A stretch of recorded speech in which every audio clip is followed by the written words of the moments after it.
주님의 이름으로 문안드립니다.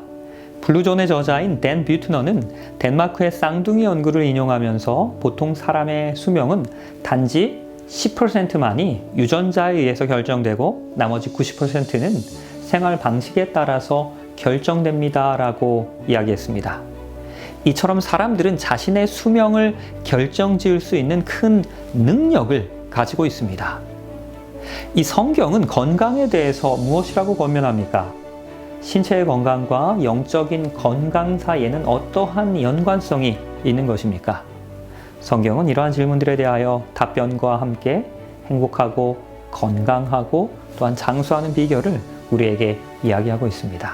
사랑하는 자여, 내 영혼이 잘됨 같이 내가 범사에 잘되고 강건하기를 내가 간구하노라. 건강은 성경의 주제들 가운데 가장 중요한 주제 중에 하나입니다. 사도 요한은 우리가 신체적으로나 또한 영적으로 번영하기를, 강건하기를 간구하였습니다. 신체 건강에 영향을 끼치는 것은 또한 삶 전체에도 영향을 미치게 됩니다. 우리가 신체를 잘 관리하면 우리의 마음 또한 더 건강해질 것입니다. 깨끗하고 맑은 정신은 하나님의 말씀을 더 잘 분명하게 이해할 수 있도록 우리를 돕습니다. 이로 인하여 우리는 더욱더 영적으로 건강한 삶 누릴 수 있게 되는 것입니다.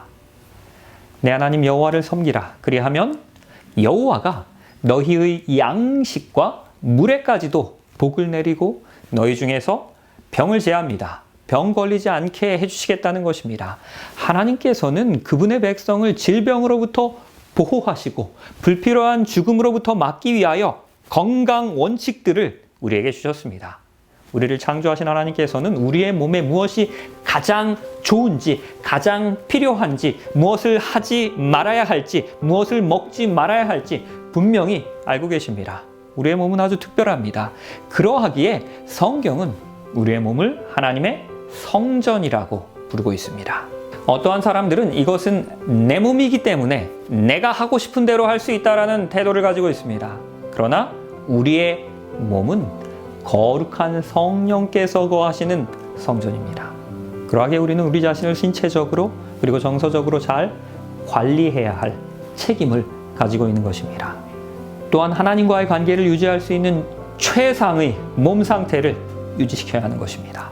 정신이 둔해지면 하나님과의 소통은 어려워지게 됩니다. 그리고 영적인 성장은 저하되는 것입니다.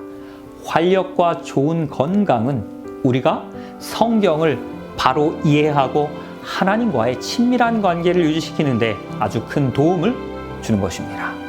그런즉 너희가 먹든지 마시든지 무엇을 하든지 다 하나님의 영광을 위하여 하라. 하나님께서는 우리가 먹고 마시는 것을 포함한 모든 삶의 행동을 통하여 우리 하나님께 영광을 돌리기를 바라십니다. 성경은 성전인 우리의 몸을 통하여 하나님께 영광 돌릴 수 있는 분명한 가르침들을, 방법들을 우리에게 말씀하고 있습니다. 하나님께서는 사람에게 언제 처음으로 건강기별을 주셨는지 혹시 아십니까? 하나님이 이르시되 내가 온 지면의 씨 맺는 모든 채소와 씨 가진 열매 맺는 모든 나무를 너희에게 주노니 너희의 먹을거리가 음식이 될 것입니다. 에덴 동산에서 죄와 죽음이 생기기 전에 하나님께서는 아담과 하와에게 완벽한 식단을 주셨습니다. 혹시 그 식단이 무엇인지 아십니까? 오늘날 우리가 흔히 이야기하는 웰빙식입니다. 곧 채식이었습니다. 창조주 하나님의 건강한 식단을 따랐던 무두셀라는 무려 969세를 살았습니다. 하나님께서는 우리가 먹을 수 있는 것과 또한 먹지 말아야 할 것들에 대해서 분명히 우리에게 말씀하셨습니다. 모든 짐승 중에 굽이 갈라져서 쪽발이 되고 새김질하는 것은 너희가 먹어도 된다라고 말씀하십니다. 하나님께서는 우리가 고기를 먹도록 허락하셨지만 발굽이 갈라져 있고 되새김질하는 동물들만 우리가 먹을 수 있도록 허용하셨습니다. 그러하기에 돼지, 토끼, 약대, 말 등을 포함한 부정한 동물들은 먹지 말라라고 말씀하셨습니다. 부정한 동물을 먹는 것에 대한 규제는 구약시대의 유대인들에게만 해당되는 것이라고 우리가 흔히 생각할 수도 있습니다. 너는 모든 정결한 짐승은 암수 7씩, 부정한 것은 암수 2씩 내게 데려오며 노아 시대에도 하나님께서는 분명하게 깨끗한 짐승과 부정한 짐승을 구별하셨습니다. 그때는 유대인이라는 개념이 존재하지도 않았던 시대였습니다. 하나님께서는 그 노아에게 부정한 짐승 먹지 말라라고 지시하신 것입니다. 이 기별은 유대인들에게만 해당되는 것이 아니라는 것입니다. 전 인류를 향한 것임을 분명히 보여주시는 것입니다. 그러하기에 식생활을 통해서도 우리는 하나님께 영광을 돌릴 수 있는 것입니다. 건강한 삶을 누리기 위한 그 건강 원칙들은 우리 모두를 위하여 주어진 것입니다. 하나님께서는 물고기에 대해서도 또한 권면을 주셨습니다. 물에 있는 모든 것 중에서 너희가 먹을 만한 것은 이것입니다. 강과 바다와 다른 물들에 있는 모든 것 중에서 지느러미와 비늘이 있는 것은 너희가 먹을 수 있습니다. 그러나 물에서 움직이는 모든 것과 물에 사는 모든 것과 곧 강과 바다에 있는 것으로 지느러미와 비늘이 없는 모든 것은 너희에게 무엇입니까? 가증합니다. 우리를 병과 질병으로부터 보호하시기 위해서 하나님께서는 물에 사는 그 물고기들 중에서 음식으로 허용되지 않은 것들을 먹지 말라라고 말씀하셨습니다. 굴이나 조개와 같은 역어섭식을 하는 동물들은 생태계에서 아주 중요한 역할을 차지합니다. 이들은 물을 삼킵니다. 그리고 그 물 가운데 있는 모든 불순물들을 걸러내므로 그 물들을 정화시키는 것입니다. 가재와 개와 같이 바닥에서 먹이를 찾는 동물들은 그 사체를 먹음으로 강과 바다를 깨끗하게 정화시킵니다. 메기과에 속하는 동물들도 마찬가지입니다. 바다의 청소부 역할을 하는 것입니다. 이러한 생물들은 사람이 음식으로 먹도록 하나님께서 창조하신 것이 아닌 강과 바다를 정화시키는데 아주 중요한 역할을 하도록 우리 하나님께서 만드신 것입니다. 이러한 물고기들의 역할은 구약시대나 우리가 살고 있는 이 신약시대에도 여전히 변화가 없는 것입니다. 하나님께서는 이 부정한 동물을 먹는 것을 가리켜서 가증하다라고 분명히 말씀하셨습니다. 하나님은 이러한 부정한 음식을 가증스럽다라고 말씀하시면서 그 말씀을 다시 번복하지 않으셨습니다. 하나님께서는 새에 대해서도 권면을 주십니다. 새 중에서는 너희가 가증히 여길 것이 이것입니다. 이것들은 가증한즉 먹지 말지니 곧 독수리와 솔개와 물수리입니다. 맹금류와 썩은 고기, 즉 죽은 동물의 사체를 먹는 새들은 하나님께서 부정하다라고 말씀하셨습니다. 닭이나 칠면조는 정결한 새입니다. 반면에 독수리과의 새들은 하나님께서 부정하다라고 말씀하셨습니다. 이제는 술에 대한 권면입니다. 포도주는 거만하게 하는 것입니다. 독주는 떠들게 하는 것입니다. 이에 미혹되는 자마다 지혜가 없습니다. 포도주는 붉고 잔에서 번쩍이며 순하게 내려가니 너는 그것을 보지도 말지어다. 그것이 마침내 뱀과 같이 물 것입니다. 독사와 같이 쏠 것입니다. 내 눈에는 괴이한 것들이 보일 것입니다. 그리고 내 마음은 구부러진 말을 할 것입니다. 성경은 아주 분명하게 음주의 위험성에 대해서 우리에게 경고합니다. 성경에 나오는 많은 인물들 역시도 술을 마셨습니다. 하지만 성경은 단 한 번도 음주를 긍정적인 측면에서 묘사하고 있지는 않습니다. 성경에 나오는 인물들이 때로는 중혼을 하고 노예를 부렸다는 사실이 오늘날 그와 같은 관행을 정당화하는 데 사용될 수 없는 것과 같은 이치입니다. 성경은 포도주를 자주 언급하고 있습니다. 그러나 이 포도주는 우리가 생각하는 그런 술과는 다른 개념의 음료였습니다. 여호와께서 이같이 말씀하시되 포도송이에 즙이 있으므로 사람들이 말하기를 그것을 상하지 말라. 거기에 복이 있습니다.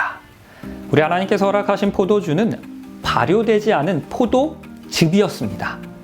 어떤 사람들은 가나의 혼인잔치에서 예수 그리스도께서 물을 포도주로 바꾸신 일을 가리켜서 음주를 해도 된다라는 근거로 이야기합니다. 하지만 그 이야기 속에서 예수께서는 포도즙이 아닌 술을 만드셨다라는 이야기는 없습니다. 예수께서는 성경의 기자들에게 술을 반대하는 기록하게 하셨습니다. 그러면서 혼인잔치에서 많은 술을 만드셨다라는 것은 모순인 것입니다. 그렇다면 흡연이나 담배는 어떻습니까? 출애굽기 20장 13절에서는 살인하지 말라라고 명령하셨습니다. 그리고 과학은 모든 담배 연기가 인간의 몸과 정신에 엄청난 해로움을 입힌다라고 주장하고 있습니다. 미국 질병예방센터에 의하면 폐암의 90% 그리고 그 외에 다른 많은 질병의 원인이 흡연이라고 이야기합니다. 고의적으로 하나님이 거하시는 몸의 성전을 심각하게 훼손시키는 것은 하나님께 영광을 돌리는 일이라고는 할 수 없는 것입니다. 바울은 하늘 본향으로 향하고 있는 그리스도인의 삶의 여정을 다음과 같이 묘사합니다. 운동장에서 다름질하는 자들이 다 달릴지라도 오직 상을 받는 사람은 한 사람입니다. 너희도 상을 받도록 이와 같이 다름질하라. 이기기를 다투는 자마다 모든 일에 무엇해야 합니까? 절제해야 합니다. 그들은 썩을 승리자의 관을 얻고자 하되 우리는 썩지 아니할 것을 얻고자 함이기 때문입니다. 운동선수들이 언젠가 없어질 상을 위하여서도 최선을 다하여 훈련하고 절제하며 준비합니다. 마찬가지로 그리스도인들은 하나님께서 주시는 그 영원한 상을 얻기 위하여 가능한 모든 방법을 다 동원하여 준비해야 하는 것입니다. 그러므로 형제들아, 내가 하나님의 모든 자비하심으로 너희를 권하노니 너희 몸을 하나님이 기뻐하시는 거룩한 산 제물로 드리라. 이는 너희가 드릴 영적 예배입니다. 구원은 오직 예수 그리스도를 믿음으로만 얻을 수 있는 것이기에 우리가 건강 원칙을 지키는 것으로 구원 얻지는 못합니다. 하지만 예수 그리스도를 믿는 사람들은 가능한 모든 방법을 다해서 우리 하나님을 영화롭게 섬겨야 하는 것입니다. 우리가 몸으로 하나님께 영광을 돌리며 우리의 식생활로도 우리 하나님께 영광을 돌리며 순종할 때 우리 하나님께서는 우리 안에 거하시는 것입니다. 더욱 분명하게 우리와 소통하실 수 있는 것입니다. 이러한 원칙의 예가 다니엘서에서도 찾아지게 됩니다. 10대의 포로로 잡혀온 다니엘은 왕의 노여움을 살 수도 있음에도 불구하고 그 느부갓네살 왕이 내린 그 부정한 음식들을 거절했습니다. 그리고 우리 하나님께서는 그의 충실함을, 그 다니엘의 믿음을 축복하셔서 다니엘과 그의 친구들을 바벨론의 다른 지혜자들보다 무려 10배나 더 지혜롭게 하셨습니다. 성실하게 몸을 지켜서 하나님을 영화롭게 한 그 다니엘은 하나님의 축복을 받아 사람으로서 하나님께 받을 수 있는 기별 중 가장 위대한 예언의 기별을 받게 됩니다. 식생활은 삶의 가장 큰 유혹들 중 하나인 것이 사실입니다. 그러나 내게 능력 주시는 자 안에서 우리는 모든 것들을 다 할 수 있는 것입니다. 절제할 수 있는 것입니다. 거룩한 성령의 역사를 통해서 하나님께서는 우리의 삶의 변화를 만들어낼 수 있는 힘을 주실 뿐만 아니라 하나님의 영광에 전적으로 헌신하는 삶을 살아가는 데 필요한 그 능력까지도 허락하시는 것입니다. 우리 인간의 연약함으로는 불가능해 보이는 것들이 하나님의 힘으로는, 성령의 능력으로는 가능한 것입니다. 하나님께서는 그분의 지도를 따라 건강한 삶을 살고자 하는 우리 모두에게 하늘의 크신 축복을 허락해 주실 것입니다. 우리의 삶을 통하여, 또한 우리의 몸을 통하여, 우리의 식생활을 통하여서도 우리 하나님께 영광 돌리는 삶을 사시는 우리 모두가 되시길 바라면서 오늘 이 시간을 줄이도록 하겠습니다.